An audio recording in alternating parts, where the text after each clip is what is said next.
So step number 1 is ask a question. Your question might be something like, does Tylenol cause autism? Right? That's a popular question nowadays. And so then step number 2 is you have to decide what's called the null hypothesis and what is the alternative hypothesis. In my little example, the null hypothesis would be that Tylenol does not cause autism.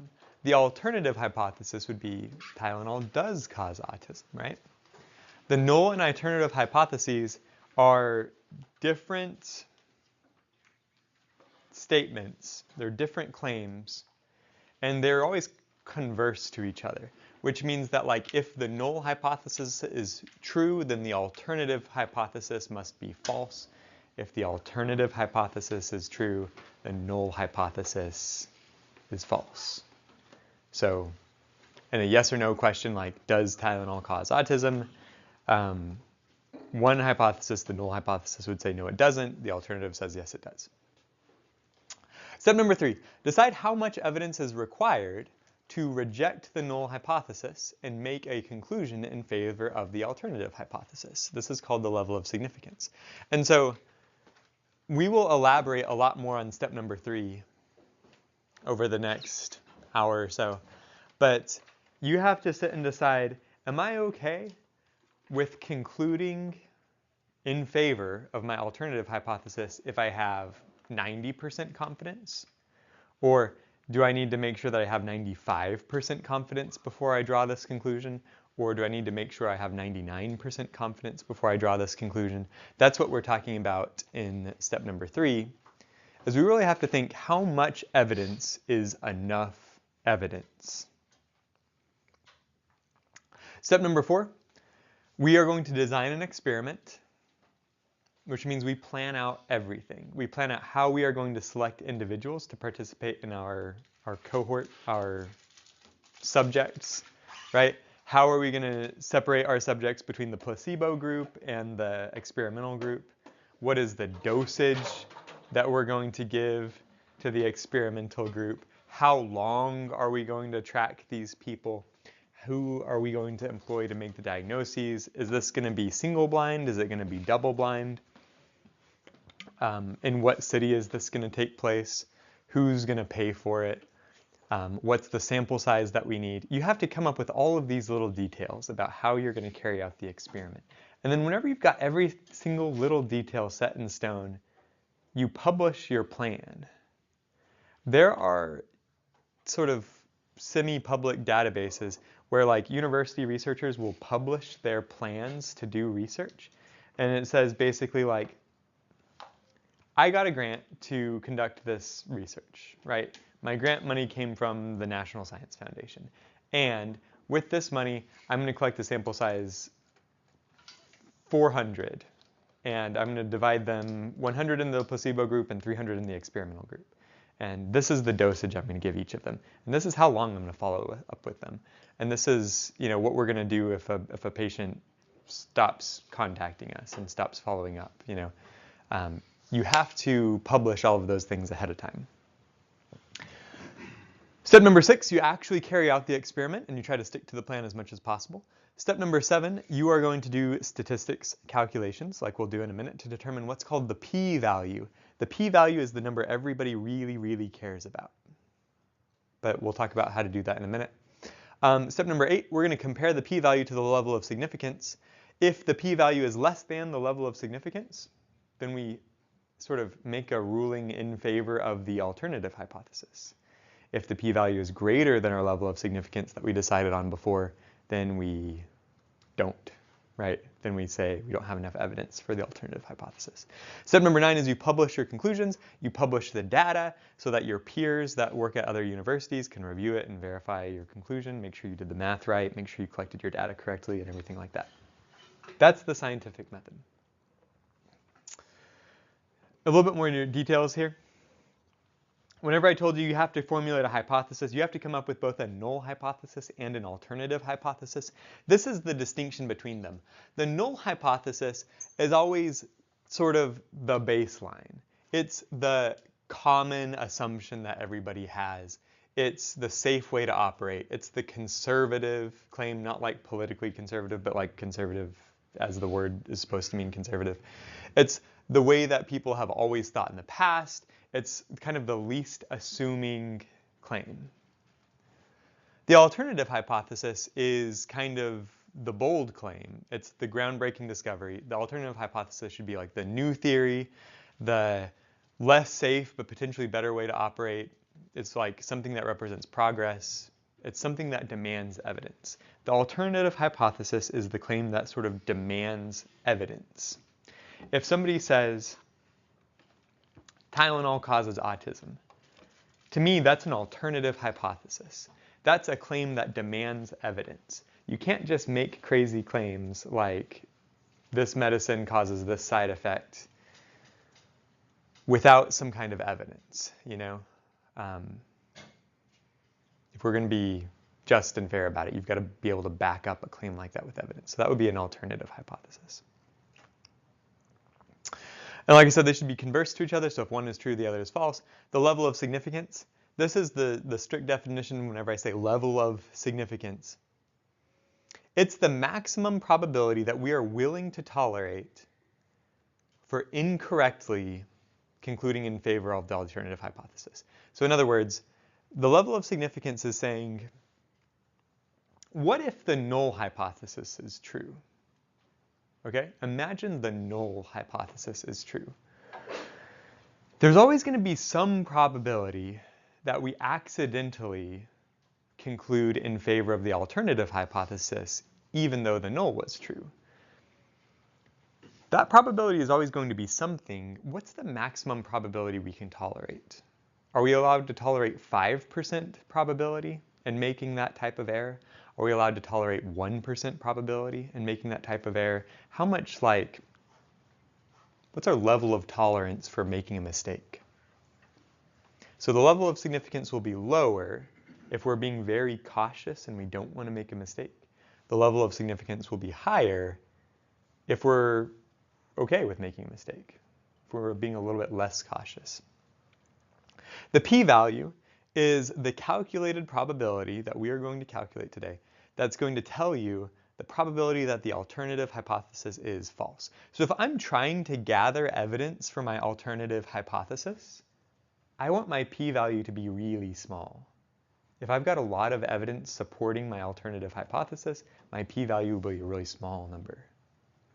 So remember that. A small p-value means there is a lot of evidence in favor of your alternative hypothesis.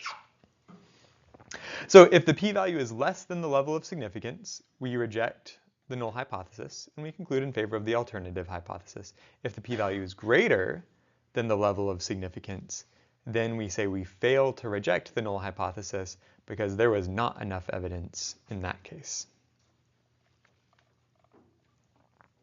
Exercise 2 on your homework says explain why we need to decide on the level of significance before conducting the experiment.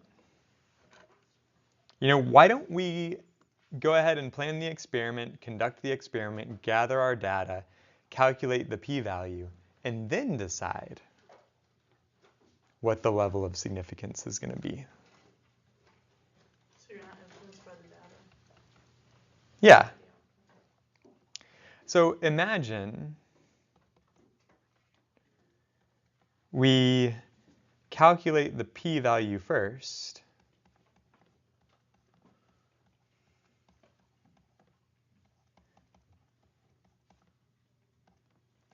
then choose the level of significance. Imagine I'm a researcher and I conduct my experiment, I calculate the p-value, and then I choose my level of significance.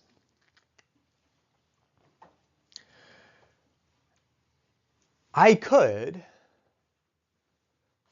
knowing my p-value, choose my level of significance to get the conclusion that I want.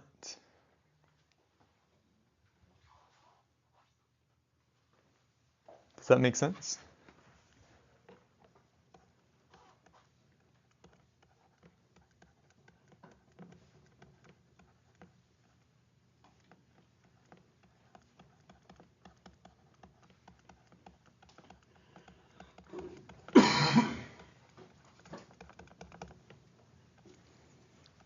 every researcher has some kind of bias, right? Sometimes that depends on who's paying you to conduct the research. Sometimes that depends on your own personal biases. But like, I don't know. If I'm like a researcher and let's say, I don't know, this is such a silly example, and maybe I chose something that's too political. But if I was a researcher and I was paid by like Tylenol Corporation to carry out this test, right? I could calculate the p-value first, and then for alpha, I could just choose a number that's just a little bit less than the p-value I calculated to guarantee that my conclusion is in favor of the null hypothesis. My conclusion would be that Tylenol is safe.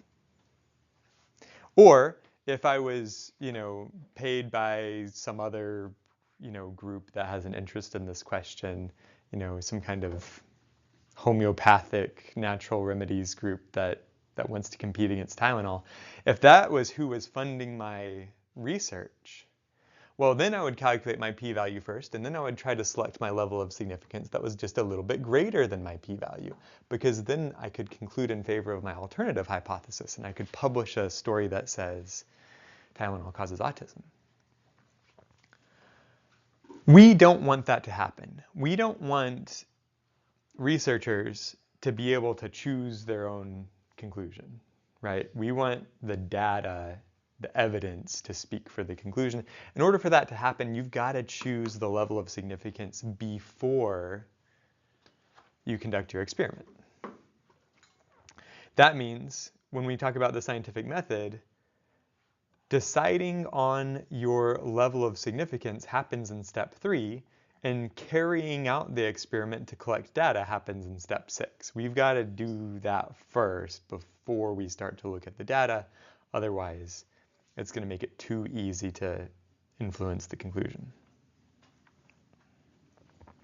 Also, notice step number 5 is we're not just deciding on a level of significance and then keeping it to ourselves in the back of our minds, and we'll just promise everybody we're doing this, honestly, with integrity.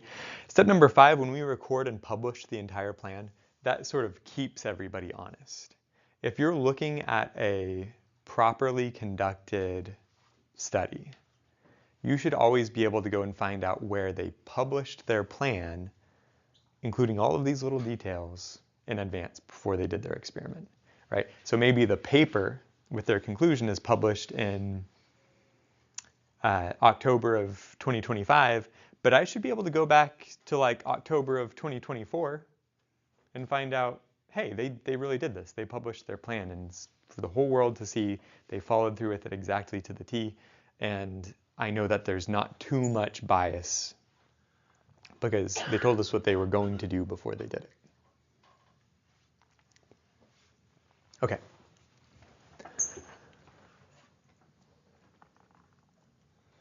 Exercise number 3 on your homework.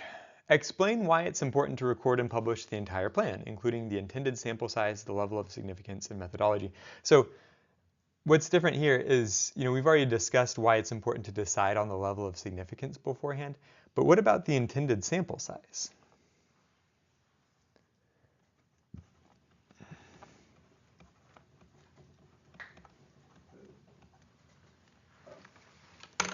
This has a little bit more nuance to it, but if I was a researcher trying to come up with a particular conclusion because I'm biased in some way, I could choose a pretty small sample size, start off with 10, and see if that group gives me the conclusion I want. What if it doesn't? I could increase my sample size. I could increase it to 20, right? Recruit 10 more subjects, continue the experiment. Did the 20 get me the conclusion that I want? No, maybe not. So maybe I expand my sample size again to 40, and I go out and I recruit 20 more subjects, and I continue the experiment. Did those 40 give me the conclusion that I wanted to get? Maybe so. And so if I don't get the conclusion I want, maybe I could just continue to increase my sample size until I do get the conclusion I want. And that's a little bit less of a danger, but it still happens, right?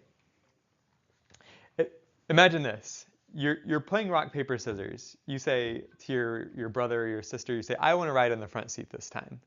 I call shotgun, and your brother says, well, I'll play you in paper, rock, scissors for it. And you do paper, rock, scissors, and you win. And your brother says, best 2 out of 3, right? And then you do it again, and you win again, and he says, okay, fine, best 3 out of 5.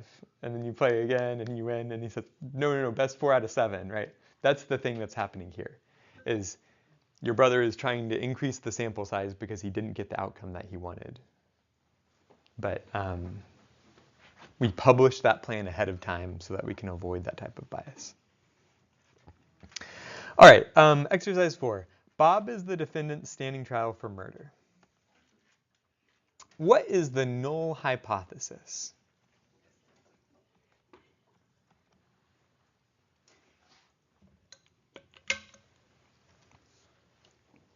He's not guilty. Not guilty. Very good.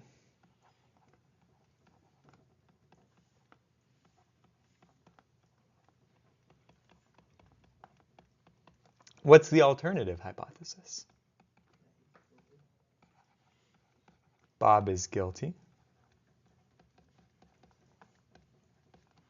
Which means that like these are converse to each other. If one is true, then the other one must be false.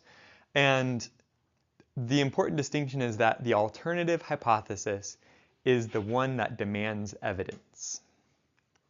When you go to court, the justice system is supposed to function like this. It's supposed to assume that you are not guilty until the prosecution presents sufficient evidence so that the jury becomes convinced that you are guilty. If there is no evidence presented, then you are presumed not guilty. The burden of evidence is on the prosecution. As a defendant, you have no obligation to produce evidence of your innocence. That's not a thing. The prosecution has the burden of producing evidence to show that you're guilty. So that's why this is the alternative hypothesis. The alternative hypothesis is what demands evidence. And you know, this is the question that every jury struggles with. What's the level of significance? Shouldn't it be 100? Level of significance is saying how much evidence is required.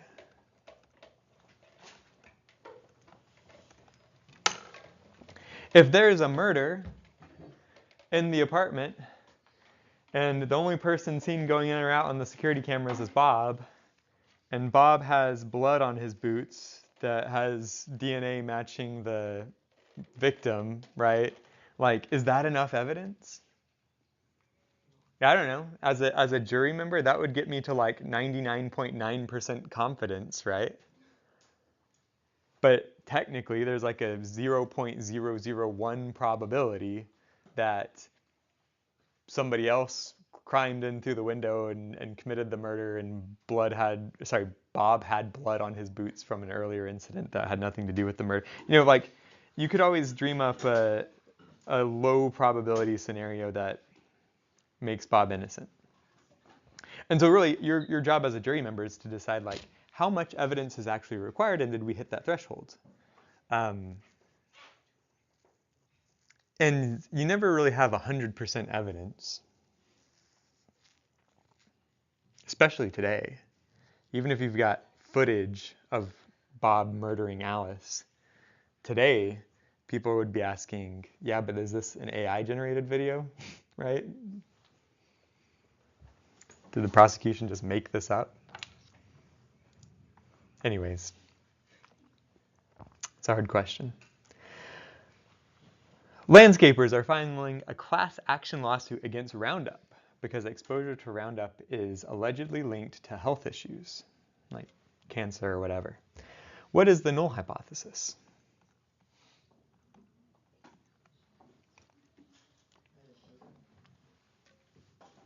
Right. The null hypothesis is that Roundup is safe to use. What's the alternative hypothesis? Yeah.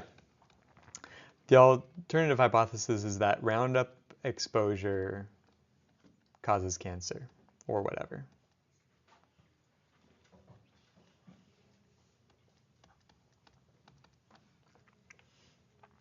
And again, this is a case that would go to court, and you would have some kind of jury decide,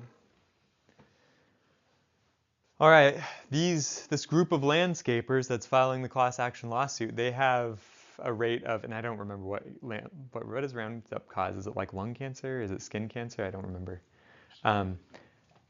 But maybe they have an increased prevalence of some kind of disease. When I say increased prevalence, I mean like a higher fraction of those landscapers have the disease versus the general population in the United States. And so they're claiming that's enough evidence. As a jury member, your job is to decide, is that enough evidence? Maybe the landscapers have something else in common that's causing this, right? You have to decide, is that enough evidence?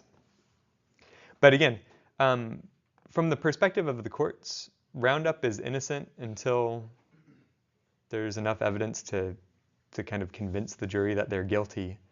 And so the null hypothesis is that we assume it's safe until you can show that it's not safe.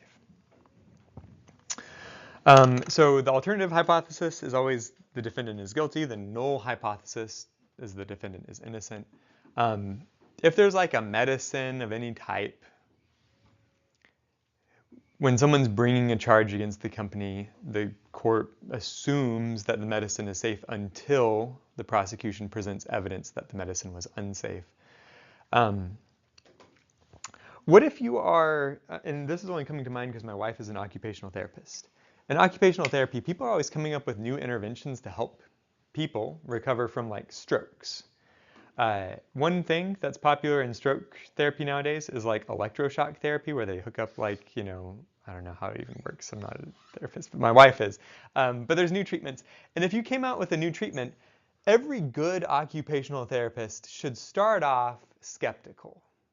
Every good therapist should assume that the treatment is not going to be effective to help stroke victims until that company sponsors some research and they conduct some experiments and they find evidence to show that the treatment's effective.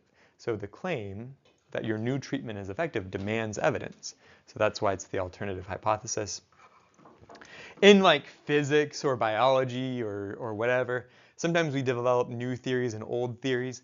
An example of like an old theory might be like Newton's laws of motion.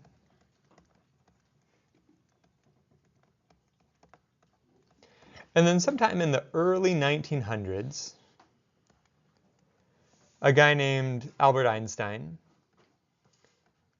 published his theory of general relativity that replaced Newton's laws of motion in terms of describing how the universe works, describing how gravity works, describing how time and space interact with each other. And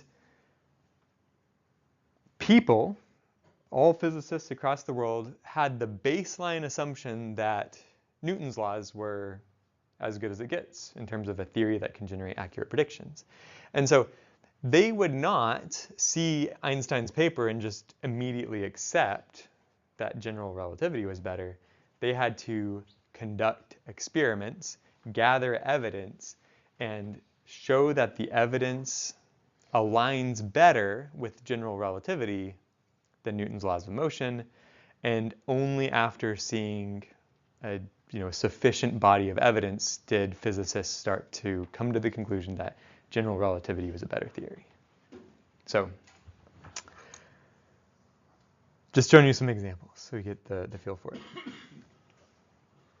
In the courtroom, we use really careful language. Like if you watch a lot of cop dramas on TV, nobody ever says the defendant is innocent. You notice that? We always say the defendant is found not guilty. And not guilty or not found guilty is different from being innocent, right? You could be guilty. O.J. Simpson might be guilty. But the court found him that he was not found guilty by the court because there wasn't enough evidence in the eyes of the jury to convict him, right? Doesn't necessarily mean he was innocent. It just means that they did not find enough evidence to conclude that he was guilty.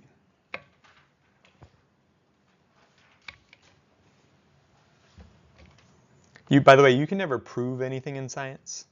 You got to be careful using the word prove. Science cannot prove anything.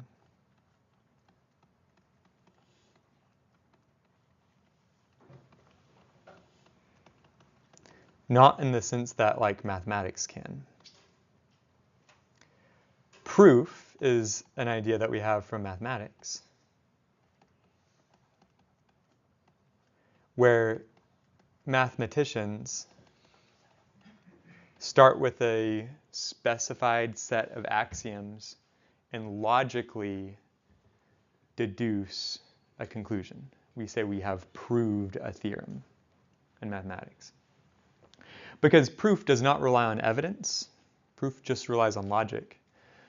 In the world of science, we never prove anything. All we're doing is gathering evidence that supports a conclusion. Sometimes that evidence allows us to be 99.9999999% confident in our conclusion, so we like really, really believe it, but technically it's not proved. Science is about gathering evidence. You cannot prove anything with science. So maybe I'm splitting hairs, but this is the philosophy. New vocabulary words, a type 1 error. A type 1 error is made when we reject the null hypothesis, so we favor the alternative hypothesis, when in reality, the null hypothesis is true. Type 1 error means I favor the alternative hypothesis, but in reality, the null is true. So that's an error. It's wrong. That's a type 1 error. A type 2 error is the other type of mistake I could make. So it's opposite for type 2. In type 2, I'm favoring the null hypothesis when the alternative hypothesis is actually true.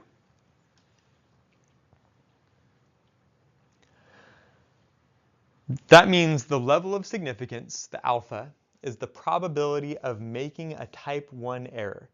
The alpha is the probability of favoring the alternative hypothesis when the null hypothesis is true.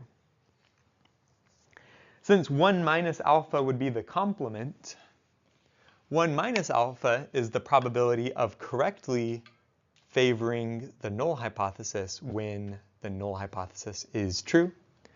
Beta is the probability of making a type 2 error. So in other words, beta is the probability of favoring the null hypothesis when the alternative hypothesis is true.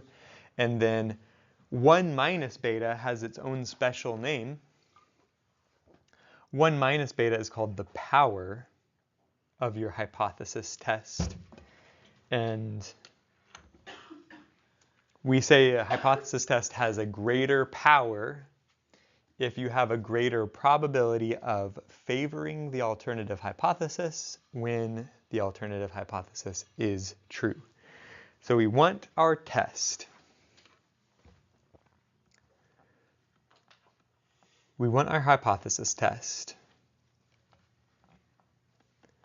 to have a really large power and a really small level of significance. But usually, I should say all the time, not just usually, but this is a trade-off.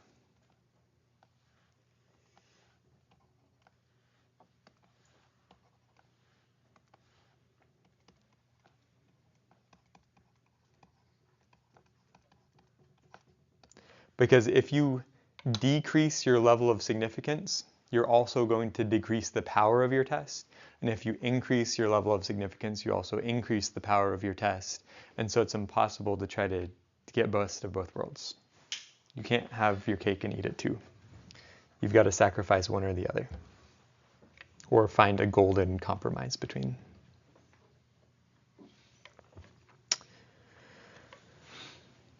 All right, so I hope I'm not just like beating a dead horse here, but We like it if we get the conclusion to match reality. That's correct. If I favor the alternative hypothesis when the null is true, that's a type 1 error. If I favor the null when the alternative is true, that's a type 2 error. The analogy that we've been using about the courtroom is a really good analogy. We like it when we get the conclusion and the reality correct. If a defendant is innocent, we want to not find them guilty. If a defendant is guilty, we want to find them guilty. But if we have an innocent defendant and we find them guilty, we've just made a type 1 error.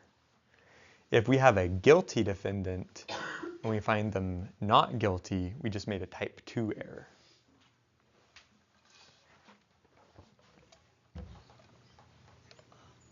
In the context of medical testing, we want to make the correct diagnosis. If somebody comes in with a disease and we give them a negative test result, that's a false negative. If somebody comes in healthy and we give them a positive test result, that would be a false positive. So a type 1 error is like a false positive test result. A type 2 error is like a false negative test result. And then again, the same table, but with probabilities in here. What's the probability of making a type 1 error? The level of significance. What's the probability of making a type 2 error? Beta. The power of the test is, will I get the alternative right when the alternative is true? That's what we really want. We want more power. We want a smaller level of significance.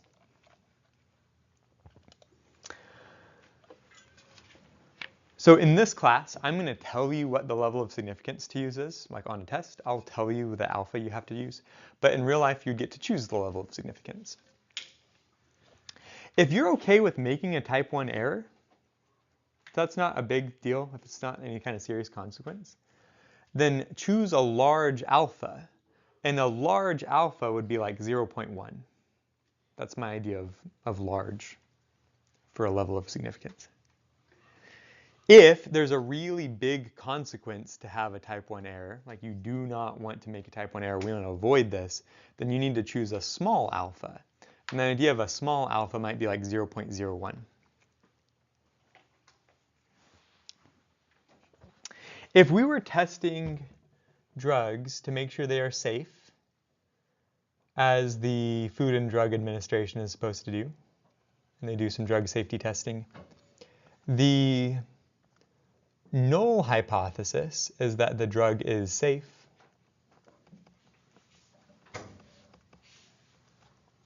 The alternative hypothesis is that the drug is harmful.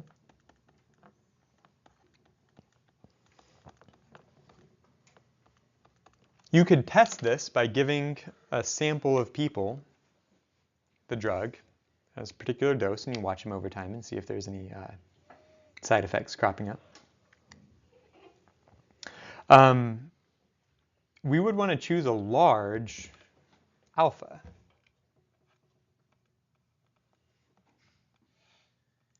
Because a type 1 error means that I accidentally conclude that the drug is harmful when in reality the drug is safe. And in the context of drug safety testing, that's okay. It's totally fine if the FDA says, wait, hold up, you guys, this drug is harmful even when it's not harmful. Does that make sense? Because what happens in that case? If the FDA makes a type 1 error, it's the burden of the drug company to supply the funds to make another drug safety test, right? You just repeat the test with a bigger sample size and then you gather more evidence. And that's not an issue. You can do that. For most settings, like if you want to publish in like a psychology journal, a sociology journal, or whatever, we use alpha equals 0.05.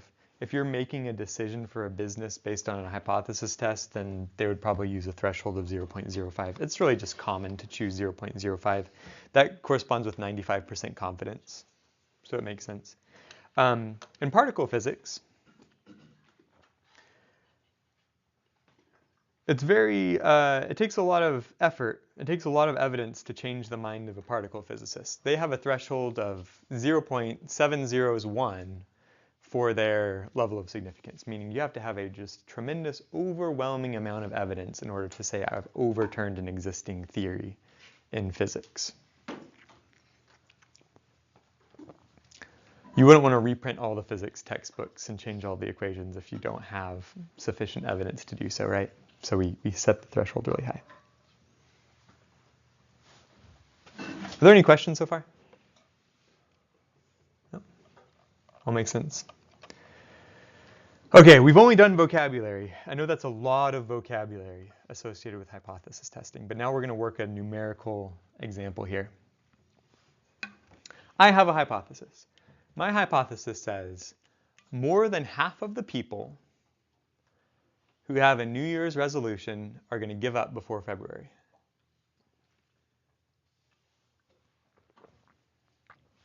If I were to survey 50 people and I find that 27 out of 50 admit that they gave up before February, they canceled their gym membership and ordered pizza or whatever,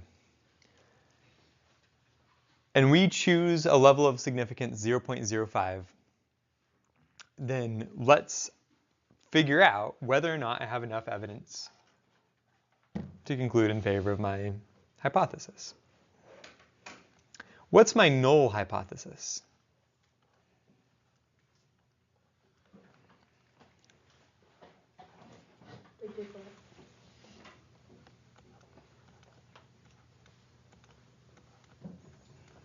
I'll help you out with this one because it might seem counterintuitive the first time you do it, but I'll help you out here.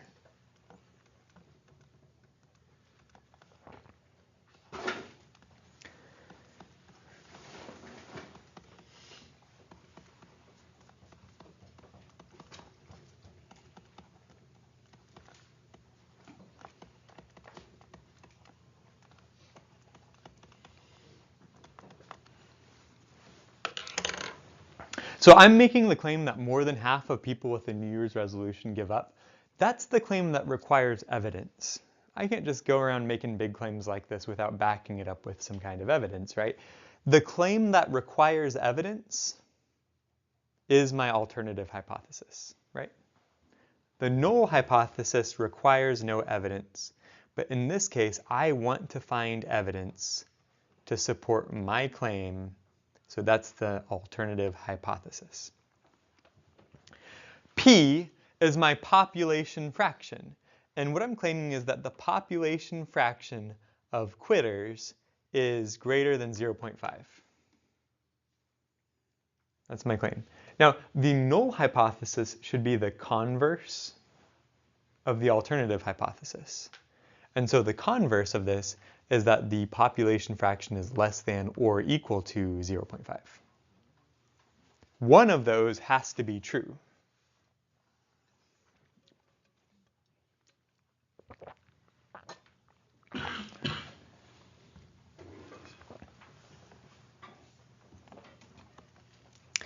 Now, the first step in calculating the p-value is I'm going to calculate the sample fraction. My sample fraction is going to be 27 out of 50, which is 0.54. And I know what some of you might be thinking. You might think 0.54, that's larger than 0.5, so yes, it's more than half. We're done. End of day, let's go back and kick our feet up. I don't know. But that's not the end of the story here. Because if I chose a different 50 people, I randomly select another sample of 50 people, I'm going to get a different sample proportion, and it might actually be less than half. And if I choose another 50 people, I'm going to get a different sample proportion. It might be greater than half again, right? This on its own is not enough evidence to allow me to conclude in favor of HA, or the alternative hypothesis. Because it could vary. not every time I choose a sample of 50 am I going to calculate a sample fraction 0.54. It could change. So what now I'm interested in is like, suppose H0 is true. And my population fraction is equal to the threshold value.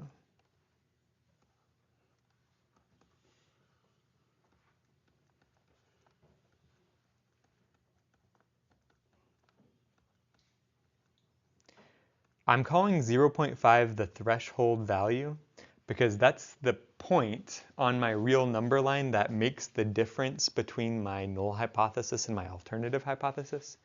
And for notation, we're going to use a p with a little subscript 0 to tell me what my threshold value is. And so let's imagine that my null hypothesis is true and the population fraction is equal to the threshold value. It's equal to 0.5.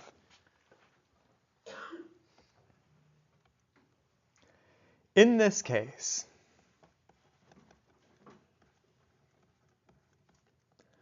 what would be the distribution of the sample fraction? Because remember, this sample fraction is different every time I observe it, so it makes the sample fraction a random variable. Now I want to know, what's the probability distribution of the sample fraction? Well, we have to figure out what is n times p times 1 minus p. And because we pretend that the null is true, we pretend that p is 0.5. And so this is 50 times 0.5 times 1 minus 0.5. Put that one in your calculator, you get 12.5. If 12.5 is greater than 10, what does that mean? It's normal. So the normal distribution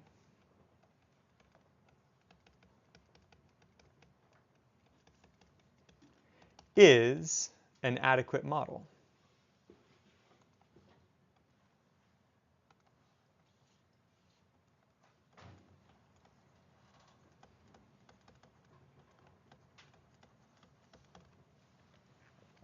When I am thinking about modeling this as a normal distribution, I need a mean, which is going to be n times p. That'll be 25. And I need a standard deviation, which is going to be the square root of n times p times 1 minus p, which will be the square root of 12.5. And the square root of 12.5 is 3.536.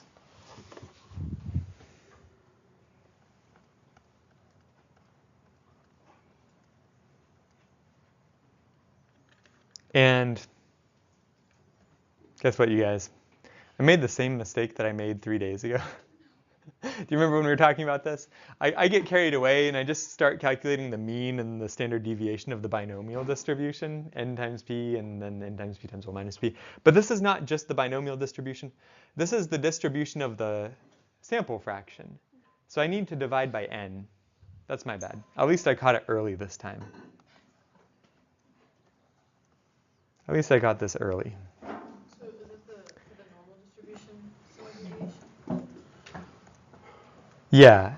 When I'm calculating the parameters, the mean and the standard deviation, for the distribution of the sample fraction, these are the formulas that I need to use.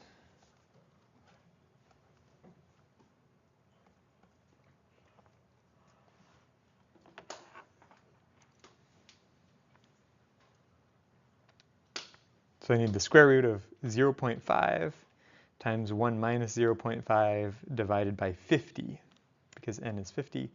Put all of that inside the square root so that the standard deviation of the distribution of the sample fraction is 0.07071.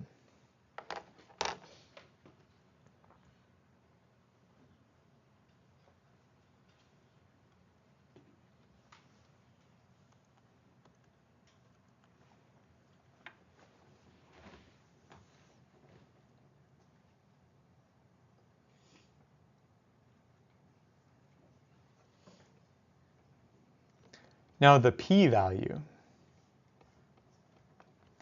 is the probability that the next randomly generated sample is going to produce a sample fraction that's greater than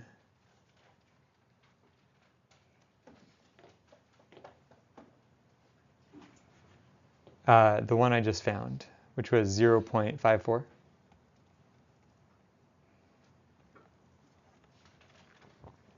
So we use the complement rule and say that's 1 minus the probability that the next sample fraction is going to be less than or equal to 0.54.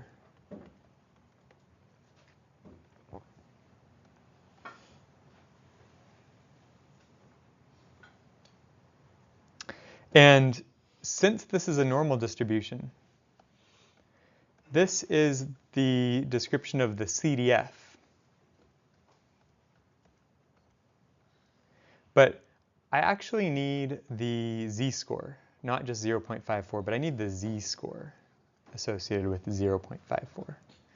And so to calculate the z-score, I take 0.54 minus the mean, 0.5, divided by the standard deviation, 0.07071, and I can calculate me a z-score. So 0.04 divided by 0.07071. My z-score is 0.5657. So 1 minus the CDF of 0.5657. Probably going to need to round that. Because now we're ready to use my standard normal distribution CDF table.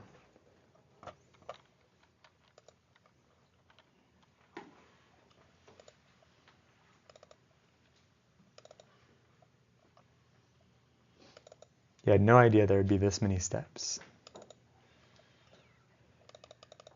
Okay, so the z-scores I'm allowed to use, I can have 2 digits after the decimal. So really my z-score is going to be 0.57 after I round. Let's get the z-score, or sorry, let's get the normal CDF at 0.57.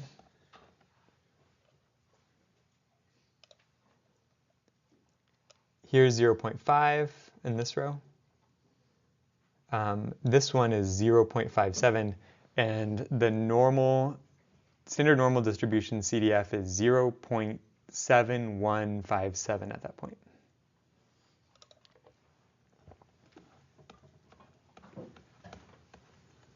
So this step happens from a table lookup.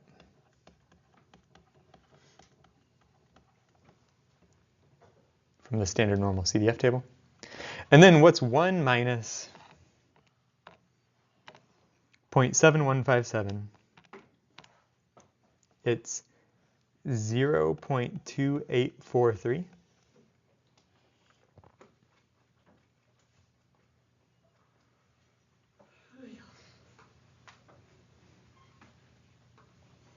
Two things about this.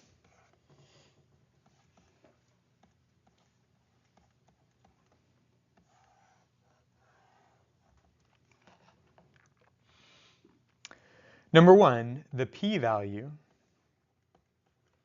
is greater than my level of significance, because my level of significance that the problem gave me was 0.05.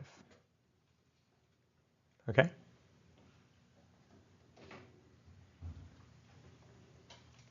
And my p-value is 0.2843. So what does that mean? Does that mean I have enough evidence in favor of the alternative hypothesis, or does that mean I don't have enough evidence?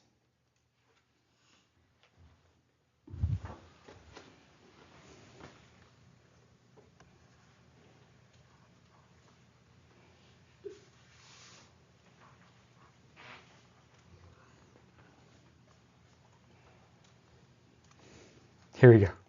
Just scroll way back to page 1. We are looking at a situation where the p-value is greater than the level of significance.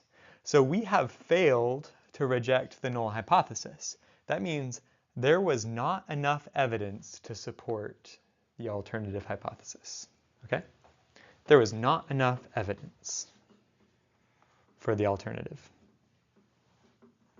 So back in our problem, we say, so there is not enough evidence to conclude in favor of HA. And again, back in the context of my problem, HA was me saying, well, more than half of people with a New Year's resolution give up before February. If I go out and I find 50 people and 27 admit they gave up before February, yeah, that's a little bit of evidence in that favor of that, claim, but it's not enough evidence, right? Not for that level of significance anyways. But again, you can see kind of where the issue is. If I waited until after I calculated this p-value and then I chose a level of significance 0.3, well, then I can make whatever conclusion I want, right? So we choose the level of significance before we conduct the experiment. The other thing I want you to know is that since my p-value is 0.28143, 1 minus the p-value gives me 0.7157, and that's 71.57%. And so this means we are about 72% confident in the alternative hypothesis. When I choose a level of significance 0.05, what I'm saying is I need to be at least 95% confident to make my conclusion, to support my claim. But I'm not 95% confident. I'm only about 72% confident. And that's not enough confidence because we chose the level of significance beforehand.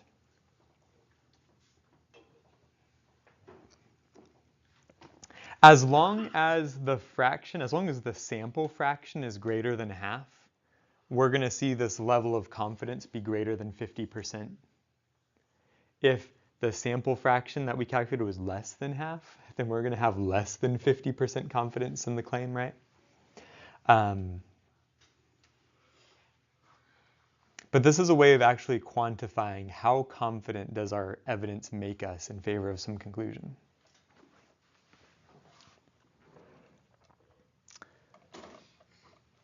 So that's how we interpret the p-value. You take 1 minus the p-value we chose, turn it into a percent, and that's about your percent confidence in your alternative hypothesis. How do we visualize this? I'm going to try to show you what this looks like. We basically say,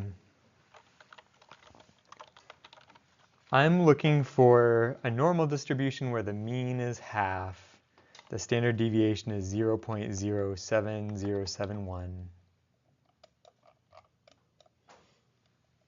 I need to make it a little nicer. There we go. What are we looking at? This is the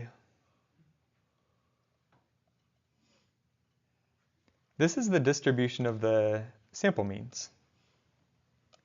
If we pretend that the null hypothesis is true, and that the population proportion is half. What's the probability that we would actually get an outcome like the sample fraction we found, 0.54, or an outcome that's more extreme than that? So we take this, and I'm talking about the right probability above 0.54.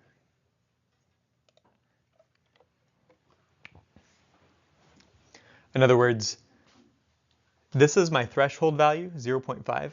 That gets to be the center of the distribution, because that's the threshold where I switch from like null hypothesis to alternative hypothesis. This vertical line on the edge of the shaded region, that's the sample fraction I calculated. This point right here is 0.54. So I'm interested in finding what's the probability that even when the true population fraction was 0.5, I could get a sample with the sample fraction in this region of the number line. Okay, so this is already assuming that our alternative hypothesis is false and that the population fraction is exactly half. But even when the population fraction is exactly half, there's some probability that we can get crazy numbers for a sample fraction. Like a sample fraction could be 0.6, it could be 0.7.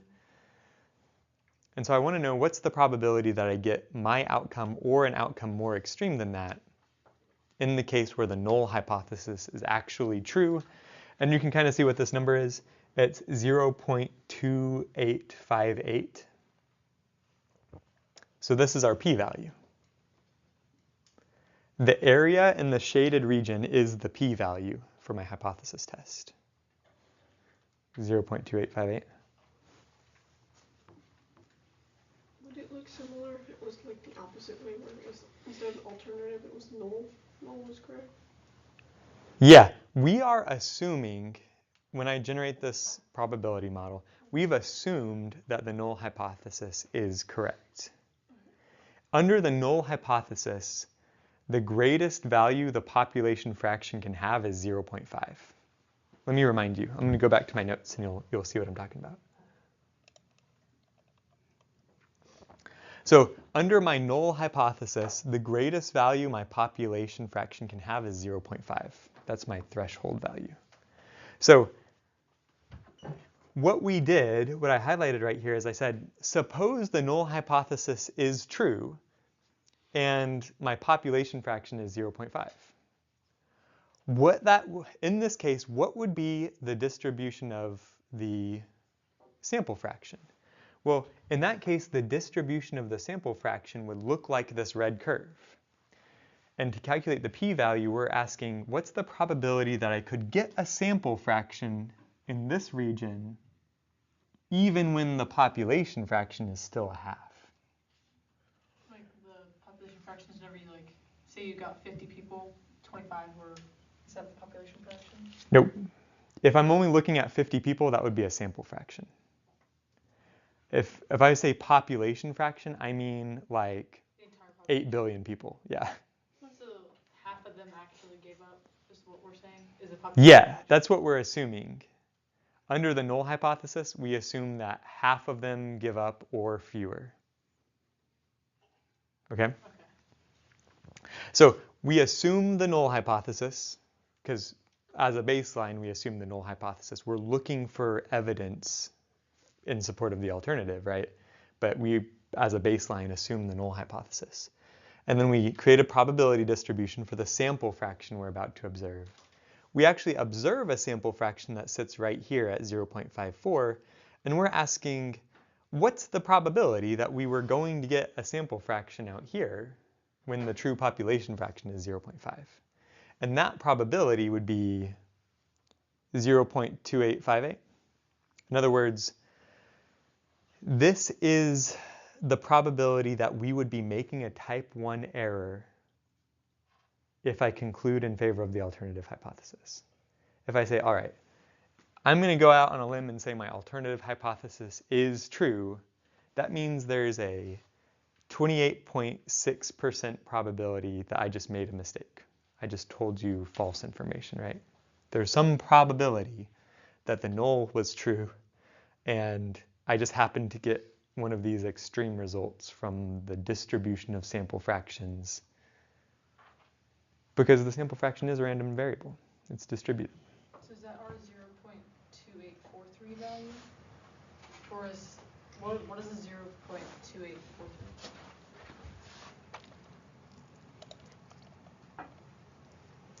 So that's the same p-value. The difference between this 2843 and the 2858 is just round off error. Because at this step, I calculated a z-score of 0.5657, but in our little lookup table for the normal CDF, I had to look up 0.57 instead. I had to round it off. Okay, so that p-value is saying there's a 28% chance that you are making a type 1 error. Right. It's saying if you go ahead and claim the alternative hypothesis, then there would be a 28% chance you're making a type 1 error. And that's why we are only 72% confident in the alternative hypothesis. If there's a 28% chance of making a type 1 error, then I'm only 72% confident. So for this, it wouldn't matter if you did the second step, it'd just be the first step, because no one's getting hurt, right? So you could just say, like, we're 28% confident that people did give up. We're actually 72% confident. Okay, so 20% confident that we made an error, basically. Yeah. You're right. You're 72% confident that the alternative hypothesis is correct. You've got a 28% probability that the alternative hypothesis is wrong. But you've got to decide where the threshold is. And at the beginning of the problem, if we choose a level of significance 0.05, this is the equivalent to saying I need 95% confidence. So 72% confidence doesn't pass the test.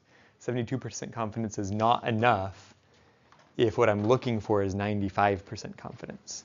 And so that's why at the end of the problem, we say, okay, since the p-value is greater than the level of significance, there is not enough evidence. We don't have enough confidence. We didn't have enough evidence. And what you'll find is if I had an even bigger sample fraction, there would be some point at which you do have enough evidence.